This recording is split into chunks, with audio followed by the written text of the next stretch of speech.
오늘 우리에게 주신 하나님의 말씀은 시편 128편 1절에서 6절까지 말씀입니다.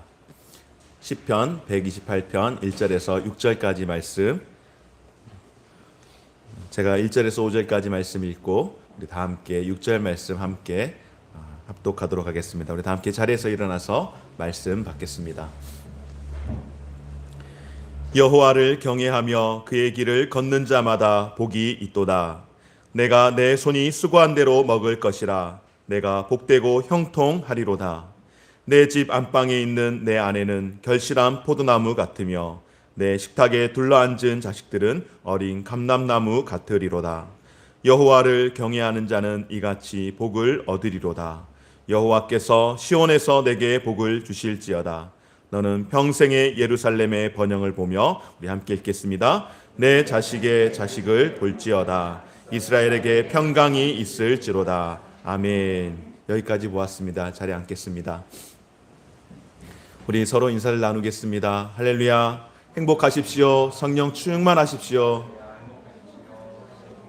가정에 계시는 우리 모든 성도님들께서도 5월달 정말로 오늘 날씨가 참 좋습니다. 어저께까지는 여기 사무실에 있는데도 되게 어두웠는데 오늘은 불 켜지 않아도 밖에 환할 만큼 날 공기층이 아주 깨끗해진 것 같아서 너무 좋은데 오늘 하나님께서 우리 가운데 허락해 주신 귀하고 이 복된 이 날이 여러분들에게 있어서 정말로 행복하고 또 성령 충만한 그런 감사의 시간들이 되기를 소망합니다.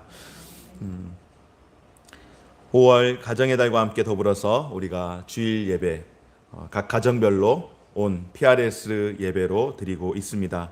여러분 지난주에 어떻게 가정 예배 잘 드리셨습니까? 각 가정별로 이렇게 보내드렸었는데 아마 하신 가정들도 있고 또 해서 우리 가정 이렇게 예배 드렸습니다 하고 인증샷 올려주신 가정도 있고 또 오롯이 다 하지 못했어도 아마 말씀을 들은 가정들도 있고 또 사진을 찍지 못한 가정들도 있으리라고 여겨집니다.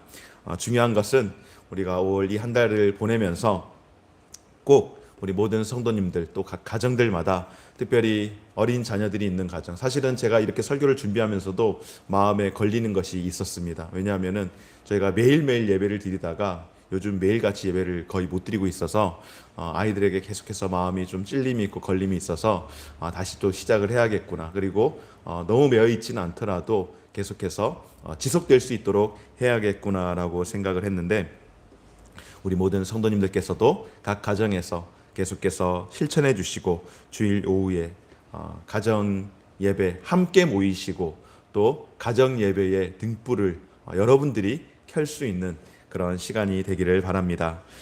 사랑하는 여러분, 여러분들은 가정을 생각할 때에 우리의 가정 어떤 가정이 되면 좋겠는가 그렇게 생각할 때에 어떤 가정이 되었으면 좋겠습니까? 아마 모두들 대부분의 많은 사람들 이거는 예수 믿는 사람이나 예수 믿지 않는 사람들이 다 대동소이할 것 같아요. 그리고 특별히 신년이 되면은 마음에 소원을 하지 않습니까? 우리 가정이 어떤 가정이 되었으면 좋겠다. 그래서 좀 구체적으로 남편 그리고 아내 자녀들 그리고 우리 가정 건강하고 또 행복한 가정 되었으면 좋겠다. 그렇게 생각을 많이 합니다. 우리의 가정뿐만 아니라 우리와 직접적으로 관련 있는 내가 하는 일이라든지 여러 가지 여타의 많은 것들이 정말로 잘 되어지고 행복하기를 바라는 것이 아마도 우리 마음의 소원이지 않을까 생각을 해봅니다. 그래서 이 시간 우리의 가정 정말로 행복한 가정이 되기를 바라는 마음으로 제목을 행복한 가정이라고 그렇게 지었습니다.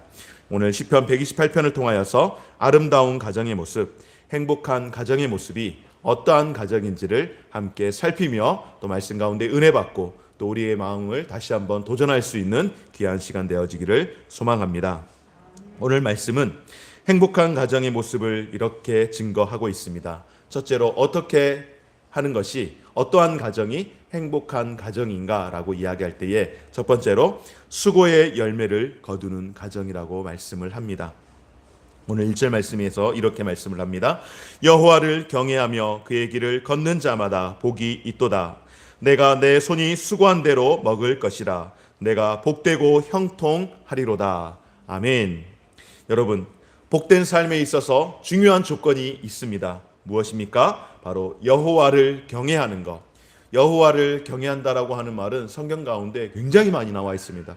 100번 이상 이렇게 여호와를 경외하는, 경외라는 단어를 치면은 성경 말씀 찾는 데 있어서 어마어마하게 많이 나오는데 100회 이상이 나오는데, 여러분 왜 이렇게 많이 나왔을까요? 이유는 딱 한 가지입니다. 중요하니까. 정말로 반드시 해야 하고 그렇게 살아가야 하니까. 성경에서 많은 단어가 나오는 경우는 그게 중요하다라는 겁니다. 뭐 성경뿐만 아니라 어디에서든지 그렇지 않겠습니까? 반복하는 것은 중요하기 때문인데, 오늘 말씀 가운데에 여호와를 경외하며 그 말씀을 따라가는 자의 삶이 가장 복된 삶이라고 말씀을 합니다. 그리고 그 복을 구체적으로 설명을 하고 있는데요. 오늘 2절 말씀 가운데에 바로 내가 수고한 대로, 내 손이 수고한 대로 먹을 것이라. 내가 복되고 형통하리로다. 아멘. 단순히 먹는 것에 대한 문제만이 아니라 내가 수고한 일에 대해서 거기에 대한 충분한 보상과 은혜를 하나님께서 주시겠노라고 약속을 하시는 겁니다. 조건이 무엇이라고요? 바로 하나님을 경외하는 사람에게 주시는 복, 자신이 수고한 일에 대한 보상과 먹을 것과 입을 것과 쓸 것들을 얻게 하시는 줄 믿습니다. 여러분, 수고한 일에 대해서 보상을 받는다라고 하는 것, 사실은 당연한 것 아니겠습니까? 내가 수고한 만큼 보상을 받는다고 하는 것, 어쩌면은 당연하다라고 우리는 생각합니다. 그래서 그것을 당연하다라고 생각하기 때문에 그것을 복이라고 생각을 잘 하지 않습니다. 왜냐하면 내가 수고한 만큼에 대한 대가를 받는 것이기에 그것은 당연한 것이지, 그것이 수고한 일에 대해서 받을 상급이고 또 감사할 일이다, 그렇게 별로 우리가 생각하지 않습니다.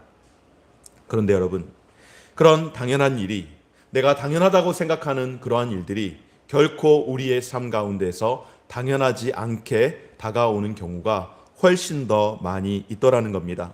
내가 당연하게 수고한 일에 대해서 거기에 대한 충분한 보상을 받아야 된다라고 생각을 하기 때문에 그것은 특별히 감사할 일이 아니라 당연한 보상이라고, 당연한 대가라고 생각을 하는데, 그 수고한 일에 대해서 보상을 받으면 우리가 아무런 문제가 없겠지만은 여러분 어떻습니까? 그렇지 못할 때가 훨씬 더 많이 우리의 삶에서는 일어나더라는 것입니다. 그래서 우리는 당연하다가 아니라 오히려 내가 수고한 일에 대해서 받을 수 있음은 감사로 고백해야 하는 것인 줄 믿습니다. 수고한 대로 받을 수 있음은 하나님께서 이와 같이 우리의 길을 형통하게 하셨음에 대하여서 감사할 수 있는 것이 저와 여러분들의 마음의 태도이며 우리의 신앙의 고백이 되어야 할 줄 믿습니다. 여러분, 우리의 삶을 가장 힘 빠지게 하는 것이 있습니다. 우리를 지치게 하는 것이 있습니다. 무엇일까요, 여러분? 내가 수고한 만큼 그 수고의 대가를 정당하게 얻지 못하게 되었을 때 우리는 굉장히 마음 가운데에 힘이 빠집니다. 우리의 삶을 괴롭게 만들고 힘 빠지게 하는 겁니다. 열심히 노력을 했는데, 최선을 다했는데 그에 따른 보상이 없을 때에, 그에 따른 열매가 나타나지 않을 때에 그것만큼 허무하고 그것만큼 속상하고 그것만큼 힘이 빠지는 경우가 없겠죠. 여러분들 그렇지 않던가요? 여러분들 그런 일 없으셨습니까? 정말로 열심히 최선을 다했는데 그 최선을 다한 것에 대해서 당연하게 여겼는데 그것에 대해서 보상이 적절하게 이루어지지 않았을 때에, 특별히 우리 직장 생활하시는 성도님들께서 열심히 출근하고 새벽부터 출근해서 야근도 서슴지 않고 열심히 일을 했는데 때에 따라서 호봉이 오르지 않고 때에 따라서 진급을 하지 못하게 된다면 여러분, 그거보다 속상할 일이 또 어디 있겠습니까? 그런데 안타까운 것은 우리 주변에서 그와 같은 일들이 너무나도 자주 일어나고 있더라고 하는 사실입니다. 직장에서 최선을 다해서 일을 했습니다. 그런데 그 마지막이 충분한 보상이 되지 못할 때가 분명 있습니다. 학생이 열심을 다해서 최선을 다해서 공부를 했습니다. 그럼에도 불구하고 원하는 만큼의 성적이 나오지 않고 또 타인의 잘못된 방법으로 인하여서 내가 손해를 입는 경우도 있을 뿐만 아니라 내가 원하는 학교에 진학하지 못하는 경우의 수도 생길 때도 있더라고 하는 것입니다.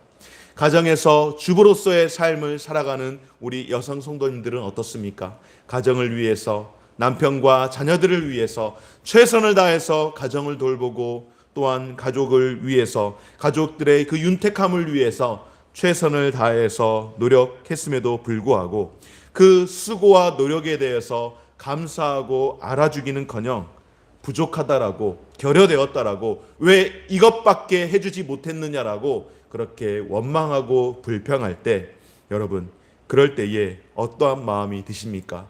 여전히 행복하고 감사해서 계속해서 끊임없이 공급해주고 싶은 그런 마음이 드시던가요? 아니요, 결코 그렇지 않습니다. 수고에 따른 열매가 없을 때에, 적절한 보상이 없을 때에 우리의 삶은 더 이상 행복하다 말하지 않습니다. 그래서 불행해진다라고 이야기를 합니다. 그런데 여러분, 이렇게 수고에 따른 열매가, 거기에 대한 적절한 보상이 없는 이유 무엇일까요? 사실상 이 이유는 타락한 인생으로 인하여서, 타락한 인간으로 말미암아서 그 타락의 결과로 찾아온 것이라는 것을 오늘 말씀을 통하여서 특별히 성경 가운데서 우리가 찾아볼 수 있는데요. 여러분, 최초의 사람인 아담과 또 누가 있었습니까? 하와가 있었습니다. 최초의 아담과 하와가 있었는데, 아담과 하와는 에덴 동산에서 무엇을 하며 살았을까? 여러분, 퀴즈입니다. 여러분, 최초의 사람이었던 아담과 하와가 하나님께서 아담과 하와를 지으시고, 그리고 그들을 위해서 에덴을 만드셔서, 에덴 동산을 만드셔서 그들에게 에덴으로 보내셨지 않습니까? 그리고 그들에게 무엇을 하라고 하셨을까요? 1번, 그냥 쉬면서 맨날 빈둥빈둥 놀고 먹어라, 그렇게 말씀하셨을까요? 2번, 그곳에서 성실한 마음으로 그곳을 잘 관리하고 다스리고 경작하라고 말씀하셨을까요? 이거는 제가 사실상 답을 알려드리면서 이야기를 하는 것이기 때문에 당연히 2번이라고 생각할 겁니다. 그렇습니다, 여러분. 하나님께서 창세기 2장을 보면은 에덴 동산을 만드시고 그곳에 사람을 두시면서 하나님이 어떻게 하셨는가? 창세기 2장 15절 말씀 가운데에 여호와 하나님이 그 사람을 이끌어 에덴 동산에 두어 그것을 경작하며 지키게 하시고. 아멘. 이 말씀을 근거로 해서 천국에 대해서 한번 생각을 해봤으면 좋겠어요. 여러분, 천국에 가면 뭐 할까요? 천국에 가면은 역시나 빈둥빈둥 놀면서 그냥 하는 거 없이 그냥 시간을 보내면서 그렇게 지낼까요? 결코 그렇지 않을 거예요. 에덴 동산, 죄가 있기 전에 에덴 동산은 천국의 모형입니다. 그러므로 천국에서 우리가 지금 여기에서 일을 하는 것 같은 그런 일을 하지는 않겠죠. 우리의 일이라고 한다면은 하나님을 예배하고 하나님을 찬양하고 기뻐하면서 성도들과 함께 사랑의 교제를 나누며 살아가는, 기뻐하는, 슬픔과 고통과 근심이 없이 행복함으로 점철되어지는 그런 삶을 살아가는 것이 천국의 삶인 줄 믿습니다. 에덴은 그런 곳이었습니다. 그러나 그런 곳이라고 해서 아무것도 하지 않고 빈둥거리면서 살지는 않았습니다. 그곳을 관리하고 그것을 돌보도록 그렇게 하셨던 겁니다. 여러분, 최초의 사람 아담에게 하나님께서 가만히 있으라고 말씀하지 않으시고 그것을 경작하며 지키도록 하나님이 명령하셨습니다. 그럼에도 불구하고 그곳에서의 삶은 어떠했는가? 아담과 하와가 살아가는 그 에덴, 죄가 들어오기 전에의 에덴의 삶은 어떠했는가? 그 삶은 너무나도 아름다운 삶이었고 너무나도 행복한 삶이었습니다. 그것이 노동이라고 여겨지지 않았고, 그것이 수고라고 여겨지지 않았고, 그것이 고통이라고 여겨지지 않았고, 그 일에 대해서 대가를 늘 받아야만이, 보상을 받아야만이 내가 살 수 있다라고 생각하지 않았고, 죄가 없는 그 에덴은 그곳에서 수고하는 일들이 결코 수고가 아니라 기쁨이고 감사함이고 행복함이었습니다. 왜 그럴까요, 여러분? 바로 그 일에 대한 충분한 위로와 격려가 언제나 있었기 때문인 줄 믿습니다. 그런데 아담과 하와가 어떻게 했습니까?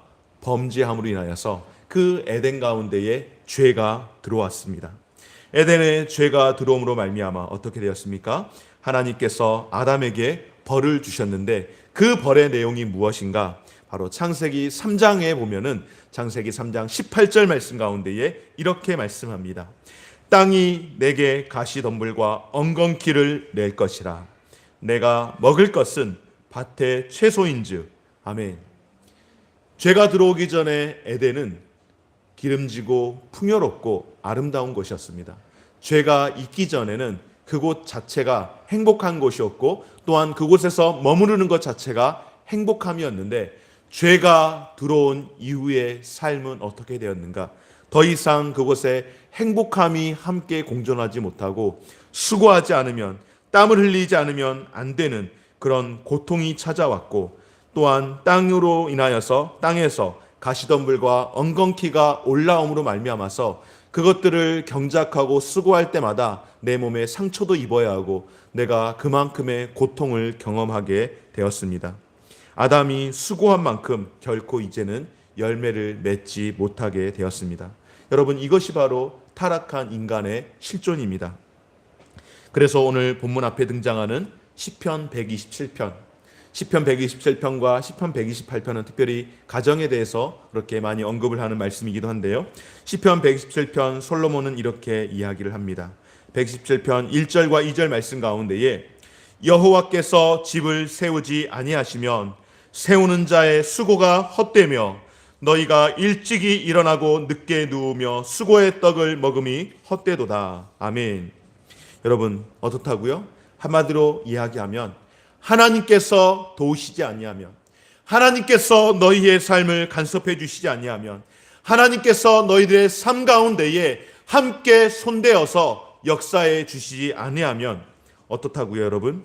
하나님이 세우시지 않는 우리의 모든 수고는 헛되다고 그렇게 말씀을 합니다. 모든 수고가 헛되고 또한 수고만큼의 보상은 전혀 기뻐할 수 없는 것이라고 그렇게 이야기를 합니다. 그러니 여러분, 이것이 당연할 수 없는 것이죠. 내가 수고한 만큼의 보상을 얻는다라고 하는 것은 결코 당연하지 않다라고 하는 겁니다. 하나님께서 잘 되게 하실 때에, 하나님께서 손대어 축복하시며 하나님께서 은혜 입혀 주실 때에 그때에 하나님의 은혜를 경험하게 되고 그곳에서 하나님의 은혜와 하나님께서 허락하시는 복을 누리게 되는 줄 믿습니다. 그러므로 오늘 본문의 말씀 가운데에 특별히 2절 말씀 가운데서 수고한 대로 열매를 거두는 가정은 여러분 어떠한 가정일까요?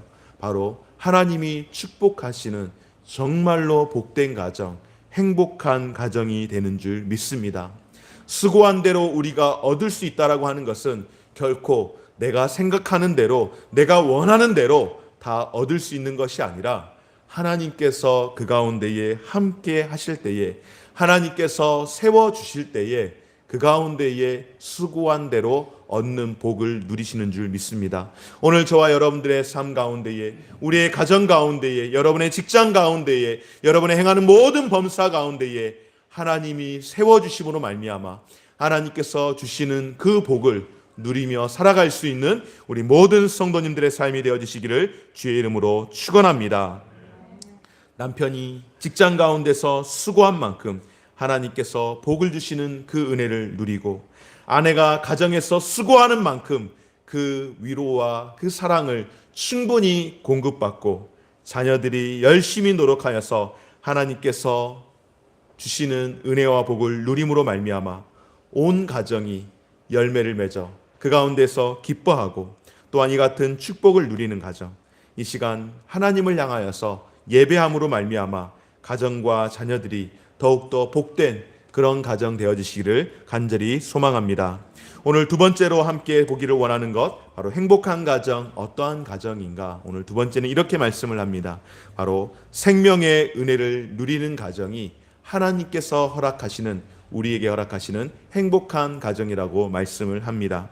오늘 3절 말씀 가운데 한번 함께 읽어보도록 하겠습니다. 3절 말씀 시작. 내 집 안방에 있는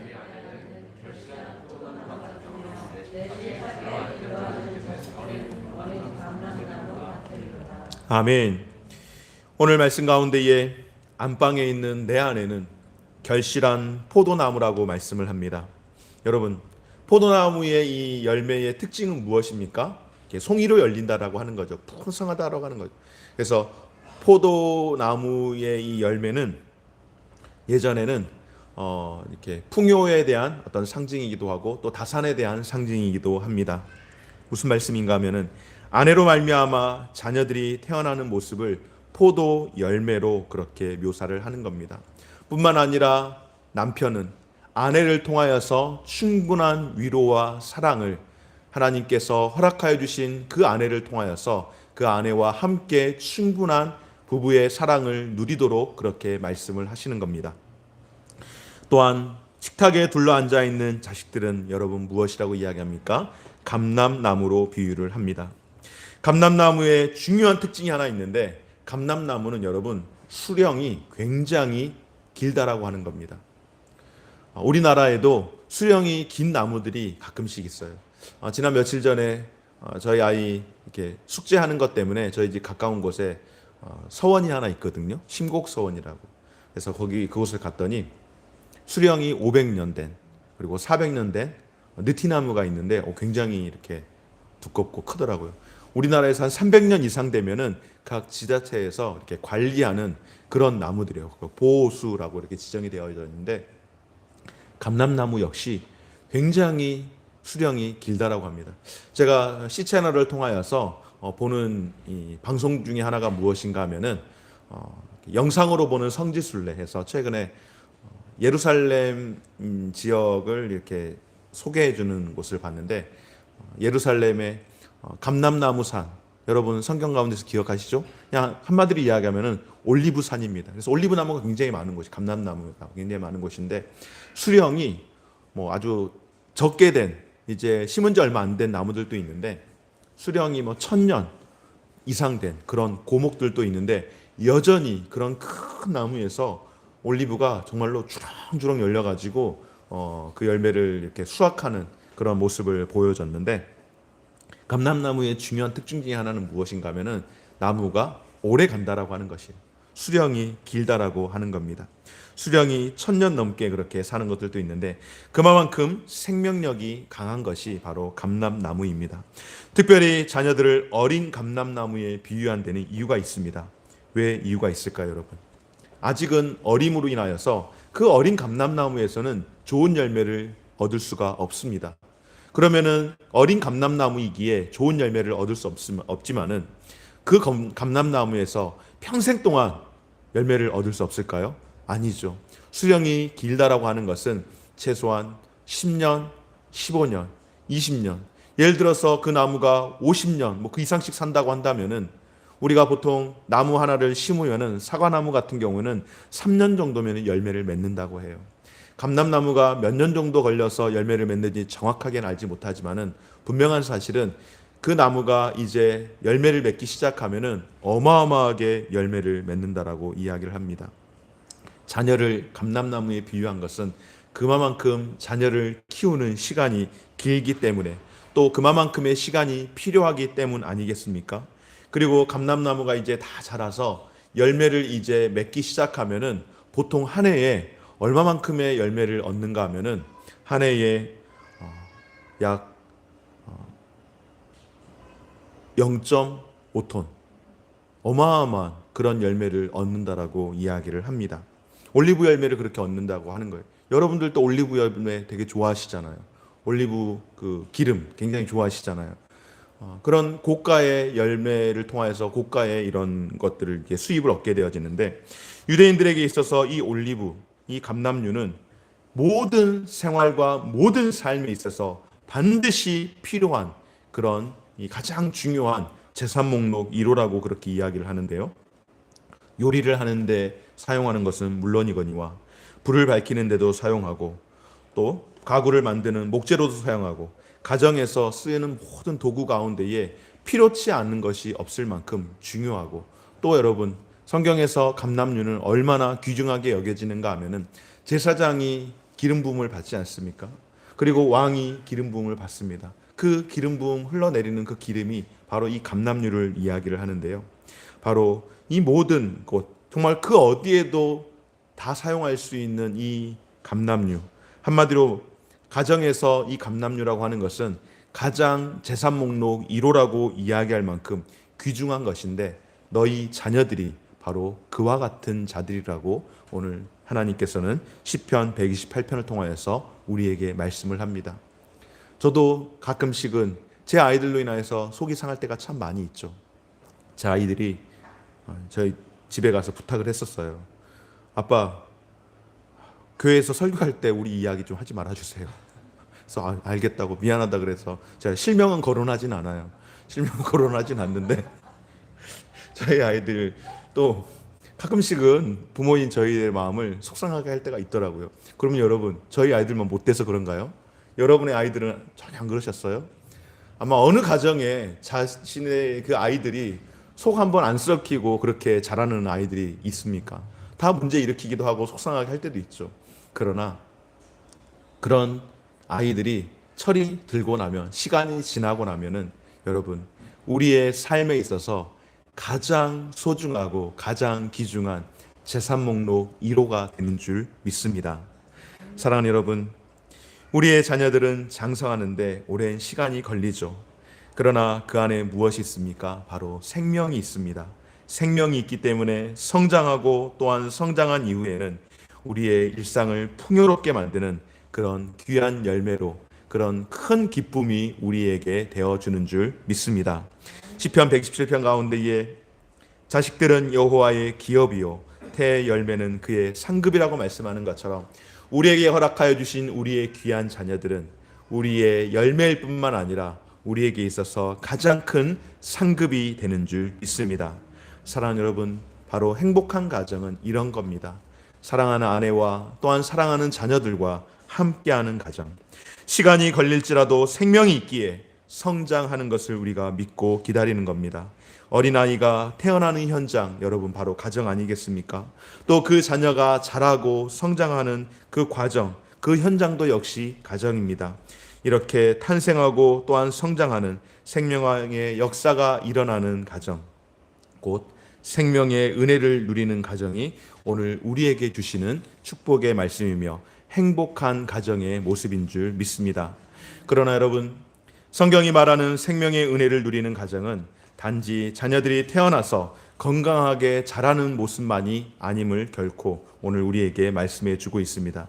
생명의 은혜를 누리는 가정이라고 할 때에 어떤 의미가 있을까요? 또한 그것은 가정 안에서 새로운 생명이 태어나고 이와 같이 자라가듯이 우리 가정의 모든 자녀들이 또한 우리 가정의 모든 식구들이 믿음의 성장, 영적인 성숙을 경험할 수 있다면 그거보다 더 행복한 가정이 없지 않겠습니까?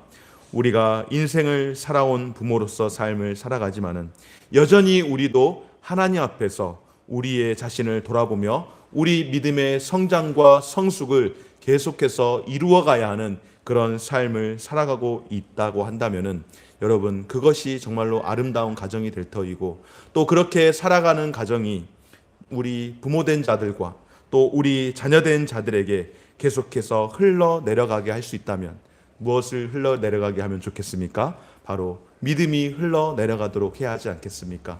또 무엇이 흘러가도록 해야 하겠습니까? 우리가 함께 예배하는 하나님 앞에서 신앙생활하는 우리의 그 신앙의 세대 계승이 우리의 자녀들에게 또한 같이 흘러내려갈 때에 그 가정이야말로 생명의 은혜를 누리는 가정이 되는 줄 믿습니다.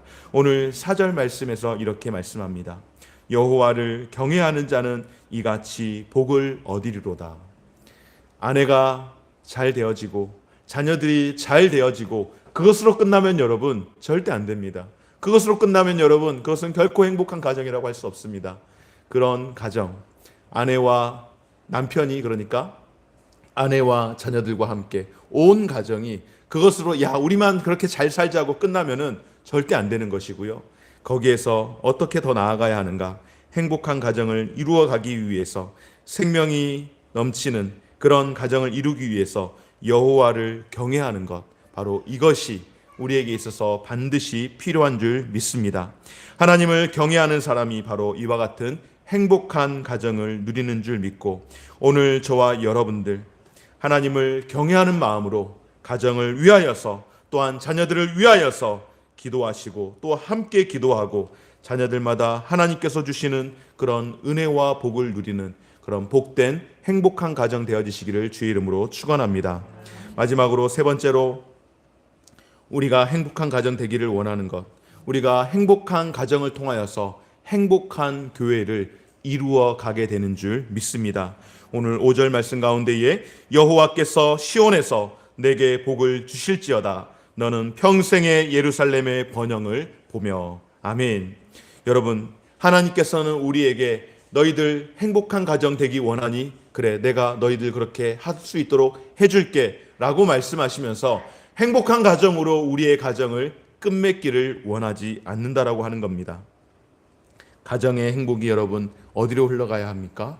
하나님 앞에서 예배하는 가정으로 믿음의 세대 계승을 통하여서 어떻게 가야 하는가? 바로 교회로 가야 하는 줄 믿습니다. 오늘 말씀 가운데 예루살렘 곧 시온의 번영을 약속하는 것처럼 믿음의 가정이 하나씩 건강하게 세워짐으로 말미암아서 그 가정의 모임인 교회가 건강해지고 교회가 행복한 교회가 되어지기를 원하는 줄 믿습니다. 행복한 가정의 모습에서 시작하여서 예루살렘의 번영까지 이루어 가도록 하는 것. 여러분, 우리가 가정을 위해서 기도 많이 하죠. 자녀들을 위해서 기도 많이 하죠. 남편은 아내를 위해서 기도를 할 것이고 또한 아내는 남편을 위해서 기도하며 우리의 가정의 구성원들을 위해서는 우리가 기도 참 많이 합니다.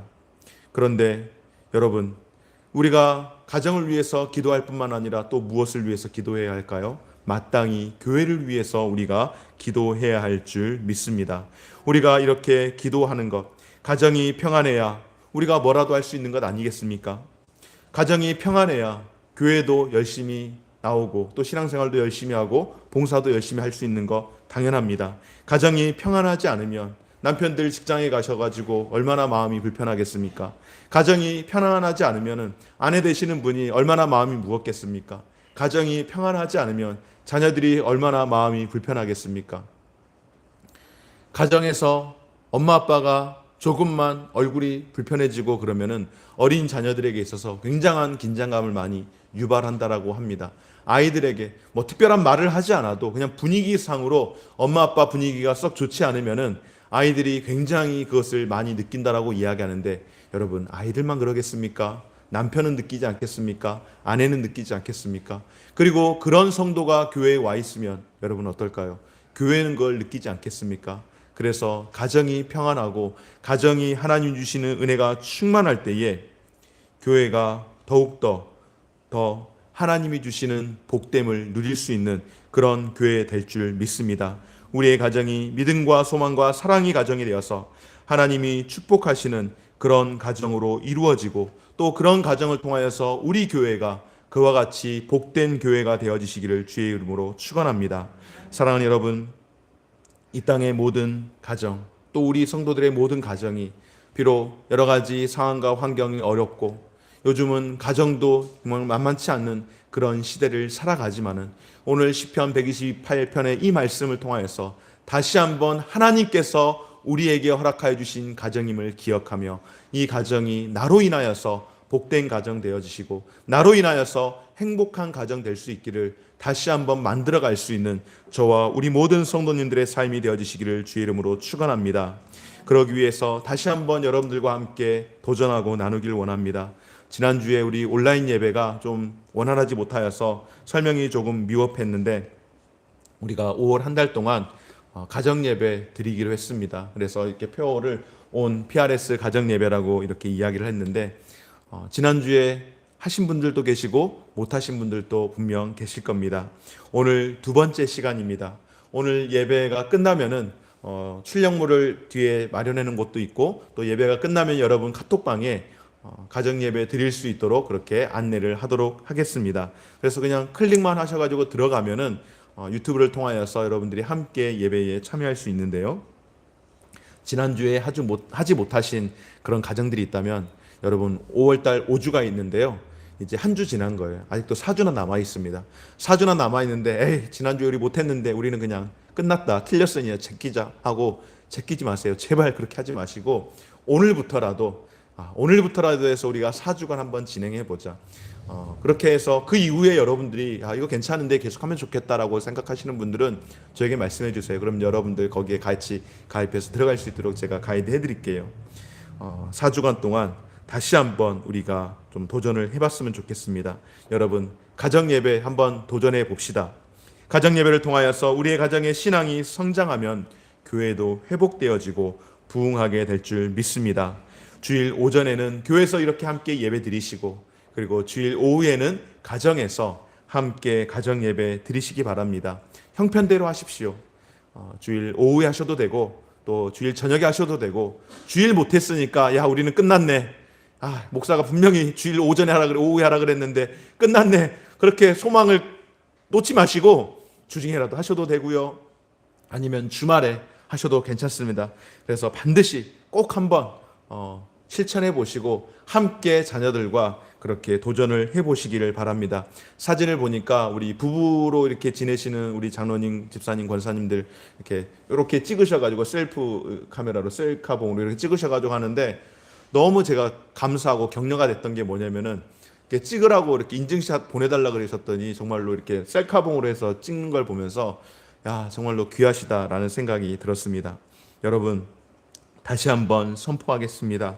우리 교회 주일 오후 가정 예배로 드리는 것을 선포합니다.